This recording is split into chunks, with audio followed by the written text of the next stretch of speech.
ভিডিওতে যে গাছটি দেখতে পাচ্ছেন এটি হয়তো আপনার আশেপাশেই আছে। কি সুন্দর দেখতে, তাই না? কিন্তু এই গাছটি হতে পারে মারাত্মক বিপদের কারণ। আবার এই গাছটি ওষুধ হিসেবেও ব্যবহার হতে পারে।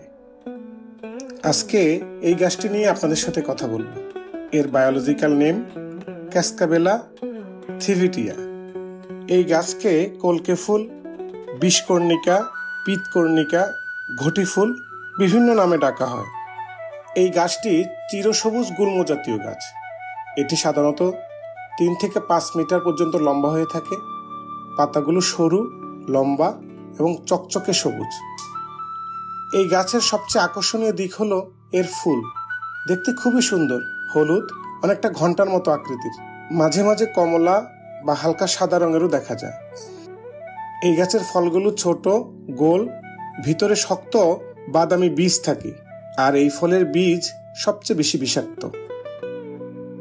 এই কলকে ফুল গাছের ফুল, পাতা, এমনকি শিকড়েও কার্ডিয়াক গ্লাইকোসাইড নামে এক ধরনের রাসায়নিক থাকে, যা সরাসরি হৃৎপিণ্ডের উপরে আঘাত করে। বিশেষ করে এর বীজ ভুলবশত যদি কোনো শিশু খেয়ে ফেলে তাহলে মারাত্মক শারীরিক সমস্যা হতে পারে, এমনকি মৃত্যু পর্যন্ত হতে পারে। আমাদের বাড়ির আশেপাশে এই গাছগুলো হয়ে থাকে। এর ফুলগুলি দেখতে খুবই সুন্দর। ফলগুলো দিয়ে শিশুরা খেলাধুলা করে। গ্রাম অঞ্চলে এই দৃশ্য মাঝে মাঝে চোখে পড়ে। অনেক বছর আগে আমার এক প্রতিবেশীর ছেলে এই ফলগুলো নিয়ে খেলতে গিয়ে সম্ভবত এই ফলের শ্বাস খেয়ে ফেলেছিল। ছেলেটিকে আর বাঁচানো যায়নি, যেটা আমার বাস্তব অভিজ্ঞতা। কারণ এই ফলের শ্বাস সরাসরি হৃৎপিণ্ডের উপর আঘাত করে।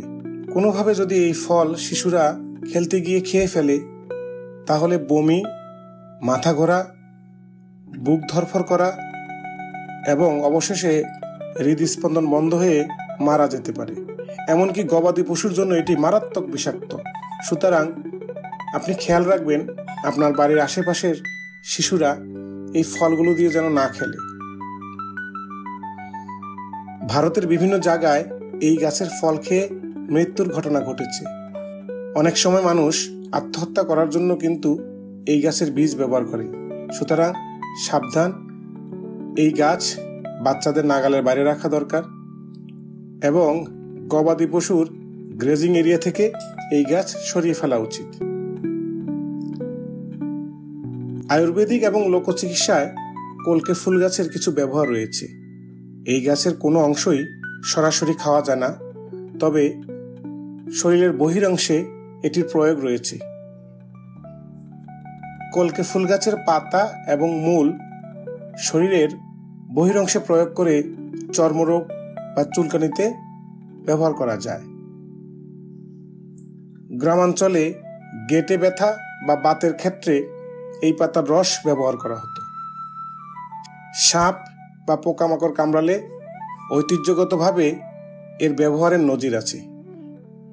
কিছু কিছু অঞ্চলে এই গাছের নির্যাস থেকে হার্ট স্টিমুলেন্ট তৈরি করা হয়, তবে এটি শুধুমাত্র চিকিৎসকের তত্ত্বাবধানে। মনে রাখতে হবে এই সমস্ত ব্যবহার কেবলমাত্র অভিজ্ঞ আয়ুর্বেদিক চিকিৎসক বা অভিজ্ঞদের নিয়ন্ত্রণে করা হয়। নিজে নিজে না জেনে কখনোই এই গাছটি ব্যবহার করবেন না। বিভিন্ন বৈজ্ঞানিক গবেষণায় দেখা গেছে এই কলকে ফুল গাছের নিঃশ্বাসে রয়েছে অ্যান্টি ইনফ্লেমেটরি এবং অ্যান্টি মাইক্রোবায়োলজিক্যাল কিছু উপাদান।